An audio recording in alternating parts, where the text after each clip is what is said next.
Hello, and welcome to the United Prairie team. We appreciate you taking the time to sit down with us today to review this field sign training video. Please pay close attention as we will be using these skills throughout the summer. Thank you and enjoy.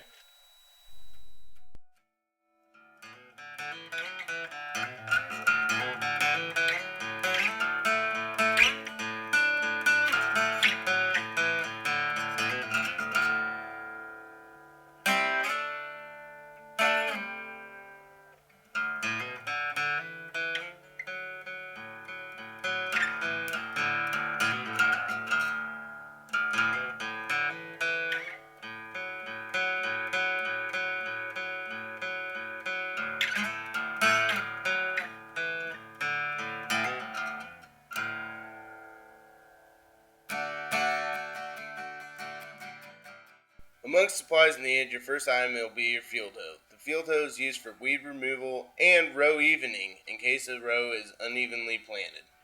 Your field sign. The field signs mark what hybrid or variety is in the field. An oval sign, which says United Prairie, should be used on every field sign or at the end of field plots.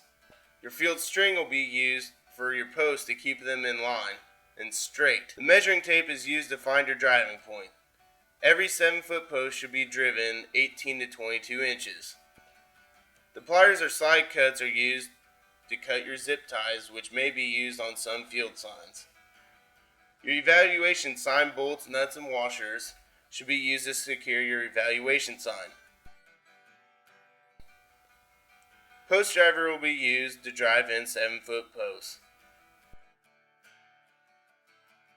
Gloves are essential on this job. It may prevent potential accidents and prevent blisters on the hands. 7-foot posts will be used on this job.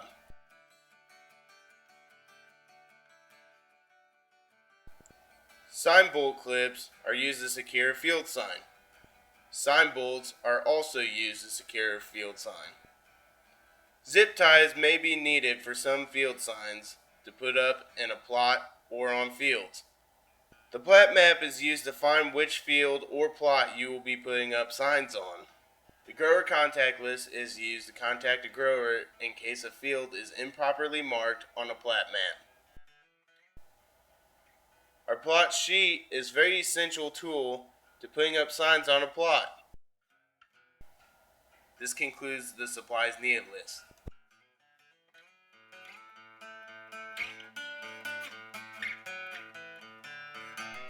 Let's take a look at how to make a field sign.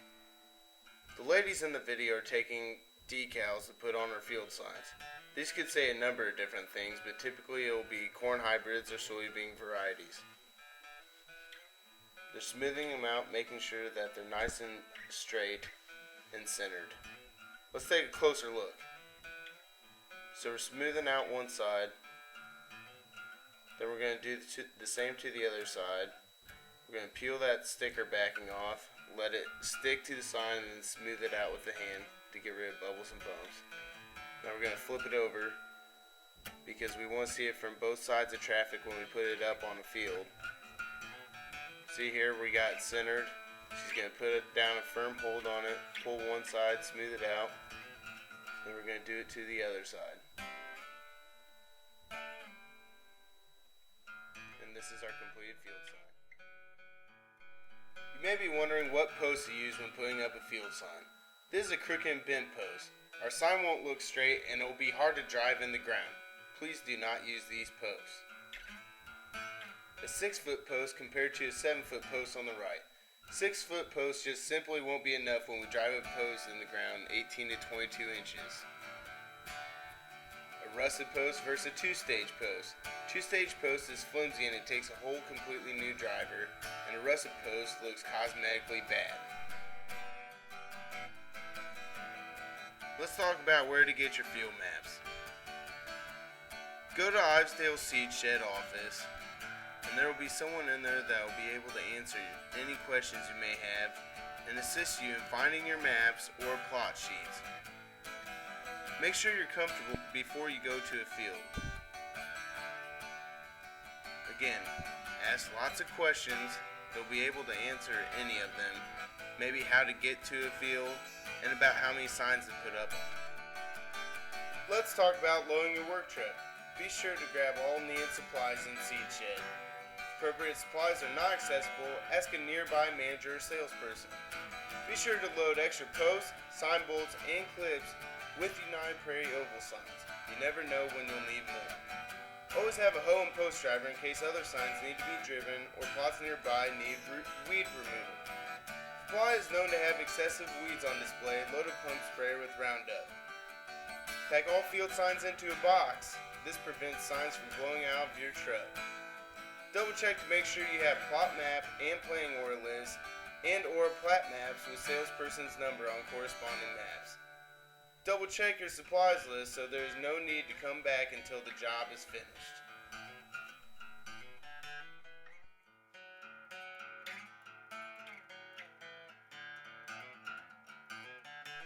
Lastly, before leaving Ivesdale, make sure your truck has plenty of fuel for the day's work.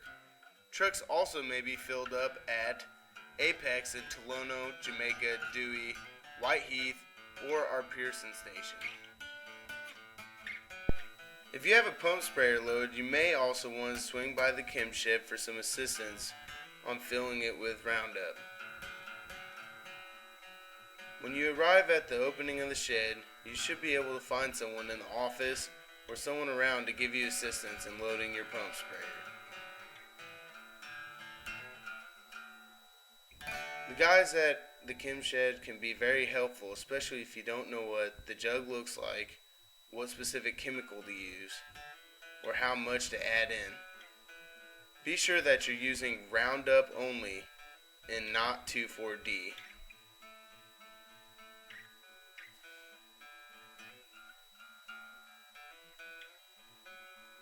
The Roundup will help you eliminate weeds at plots to make them presentable by travelers. Let's take a look at how to enter a field ditch. First, we'll focus on the wrong way.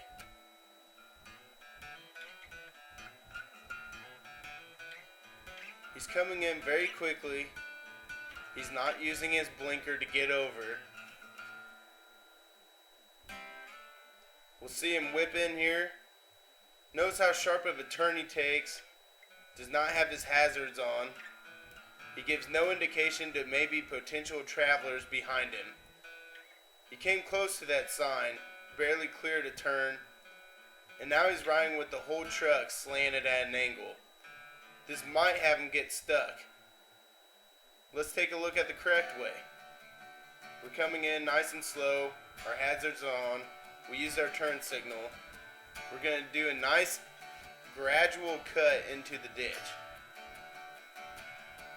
Now he's balanced out. All four tires are evenly distributed with the weight of the truck. Driving nice and slow down the field ditch to the point he needs to get to work on the plot. This is the proper way to enter a field ditch. To get back out, you will also gradually ease at an angle out, back onto the road using a turn signal. Next, we're going to take a look at how to put up our field signs. First thing you want to do is confirm that you're at the right field using your plat map. Next, you'll want to take your 7-foot post and put in the middle of each hybrid or variety rows based on how they were planned. For example, 8 rows were planted. The post would go between rows 4 and 5.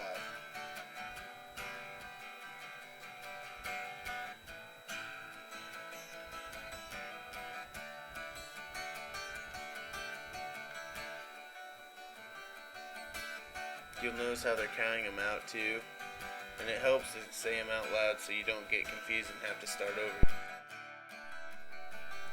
Next, we're going to use our measuring tape. This is to find our driving point between 18 and 22 inches. It helps to mark them so that way when you're pounding in your field post, you know kind of a general range on where to get it.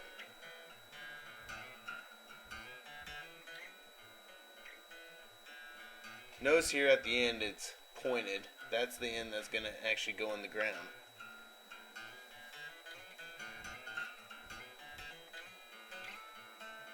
We're going to put our post driver on the post, then proceed to pound him in the ground.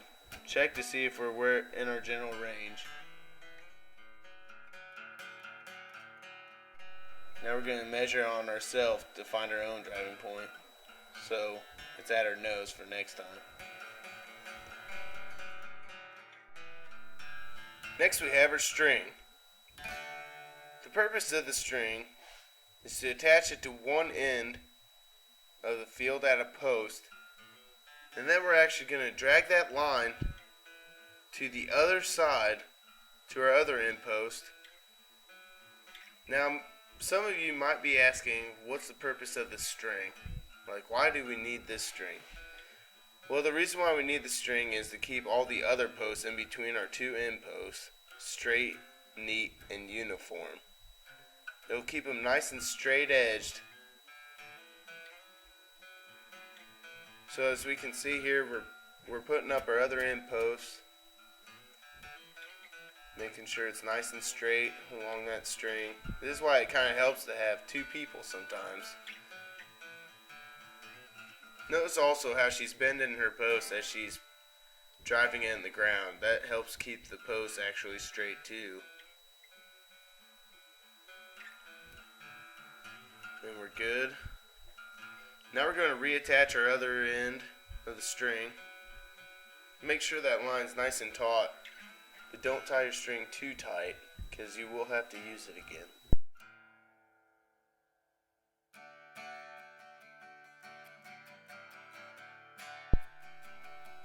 So now that we have a straight line with our string from end to end attached at both posts, we're going to take our other post in between. We're going to get it right up against that line. Be careful not to bend the line. It's important that our string doesn't bend way out. You can kind of see there how she was leaning into it, but she'll step over it. Let's look again here. Notice how they're both going on the right side of that string.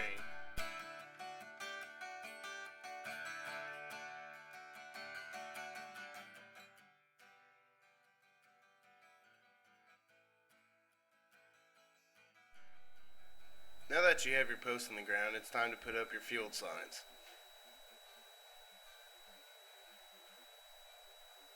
First thing you want to do is make sure all your posts are facing the same way. Once you have your sign slipped on, you'll find that there are holes on the post. You put your sign bolts in, and then on the other side you'll put your sign bolt clips.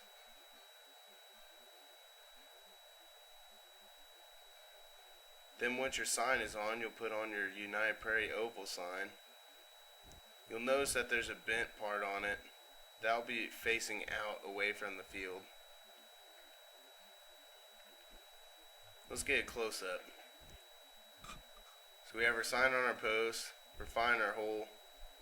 Slip the bolt through. Now keep in mind when you do this, you'll want to make sure that the tops of your signs are all lined up. Now we're putting on our sign bolt clips. And these are all facing the same direction again. Once we have our signs on our post, we're going to go through.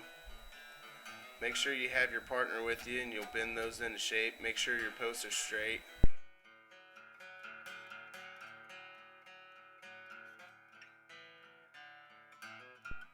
Now that we put up corn signs, let's put up soybean signs. Putting up soybean signs is just like corn signs, only this time we're not using string. We're using our last end row before it butts up to a row within the soybean field.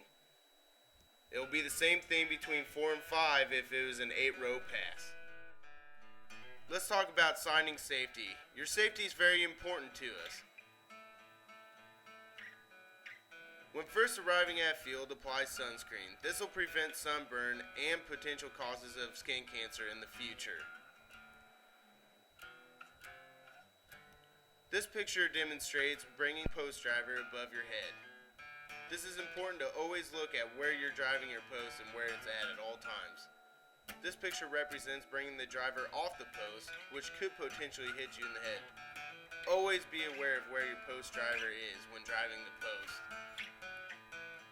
Hand placement's also a big cause of injury because this will create rhythm and balance while driving the post and maybe prevent slippage of the post driver. Finger placement. Notice here where the thumbs are at. This could pinch your fingers, so be aware of where your finger placement is at all times on the post driver. Taking a water break. Stay hydrated. It gets hot out there. If you drink plenty of water, you'll be fine. Here we show a picture of maybe some heat fatigue. This is also important. We don't want anyone passing out in the fields. And occasionally, maybe you need to take that AC break. Make sure you sit and close the windows and cool off for a little while before you keep going. After all your plot signs are put up, it's important that we go back through the plots and see if the field needs to be cleaned up. This usually consists of hoeing out weeds, or if need be, we can use a sprayer. There's two kinds of sprayers that are available in the Isdale Seed Shed, a backpack sprayer or a pump sprayer. If there's excessive weeds such as this field, we will use a backpack sprayer because it may require more Roundup.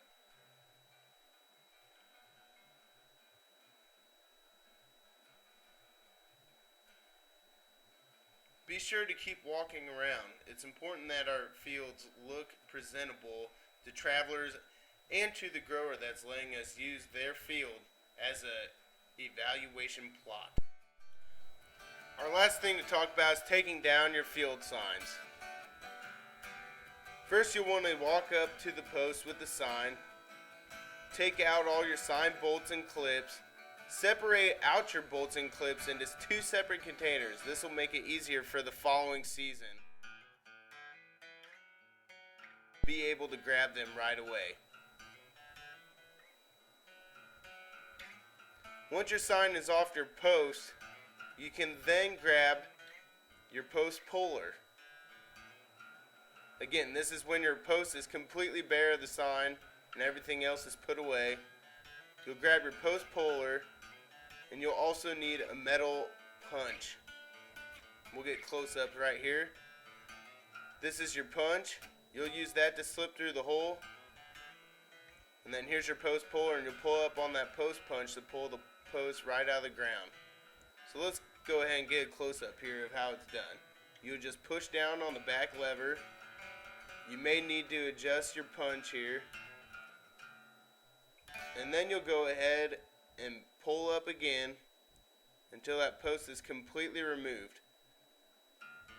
Then you can put your post and your post puller away, and it's as simple as that. We appreciate you taking the time to watch this training film today. Thank you for joining us, and we hope you learned what you need to know about how to put up a field sign, proper maintenance of a field once you've put up your signs, how to take out your field signs, and be safe while doing it. Thank you, and we hope you have a great summer here at United Prairie. Please ask a manager or a salesman or your supervisor if you have any questions.